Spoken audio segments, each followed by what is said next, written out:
विकासाचे मुद्दे घेऊन ते आपल्या समोर येतच नाही आहेत, पण कुठे दबाव, कुठे पोलिसांवर दबाव, कुठे ईडी. माझ्या लोकसभेच्या वेळेस पण अनेक सोलापूरच्या नेत्यांवर ईडीची भीती दाखवली, रेडची भीती दाखवली आणि लोकांवर दबाव आणून त्यांच्याकडे खोक्याच्या आमिष दाखवून त्या ठिकाणी गेले. पण शेवटी विजय हा लोकांचा झाला.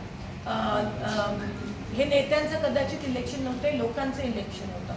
म्हणून कितीही त्यांनी दमदाटी केली. आणि तुम्ही बघा ऐन इलेक्शनमध्ये आता पण कोणीतरी म्हणतात की ते नेहमी ध्रुवीकरणच्या गोष्टी करतात आपल्या देशामध्ये. पण आपलं फॅब्रिक इतकं सेक्युलर आहे की तुम्ही कितीही पेटवापेटवीचा प्रयत्न केला, हे देश कधीही तुटणार नाही. आणि अखंड भारत हे आम्ही ठेवणार आहोत.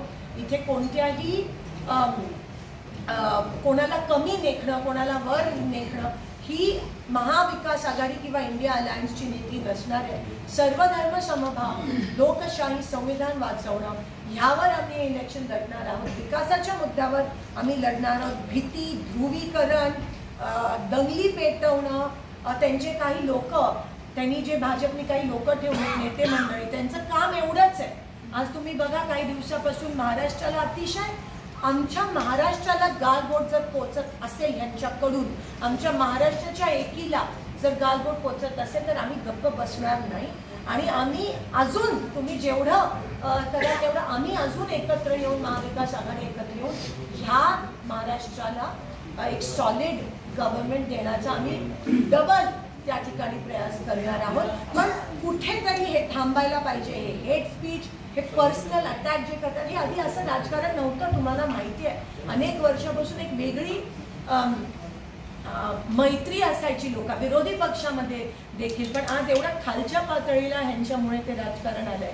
अगदी ह्यांच्या वरपासून खालपर्यंत नेते अशा प्रकारची भाषणं करतात, अशा प्रकारे लोकांमध्ये तेढ निर्माण, समाजामध्ये तेढ निर्माण करण्याचा प्रयत्न करतात. ह्यांचा एकच अजेंडा आहे तो, आणि ह्याच्या विरोधात आम्ही उभे राहिलो. आणि आम्ही या देशाला, ह्या लोकांचे जर तोडण्याचा प्रयत्न असेल तर आम्ही तोडू देणार.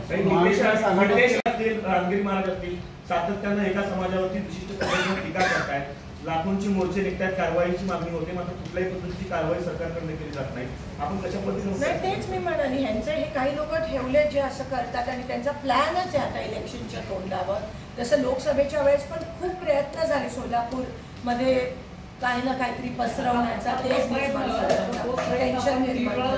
प्रतिनिधित्व केलेल्या सोलापूर शहर मध्ये विधानसभा मतदारसंघावर आहे सध्या, म्हणजे ते ध्रुवीकरणाचा प्रयोग करत नसतात. त्यानंतर देसाईंची सभा आहे 2 दिवसामध्ये त्यांची, आणि परत आणखी हिंदुत्ववादी संघटना कार्यरत होती त्यांच्यामध्ये बऱ्यापैकी होणारच आहे.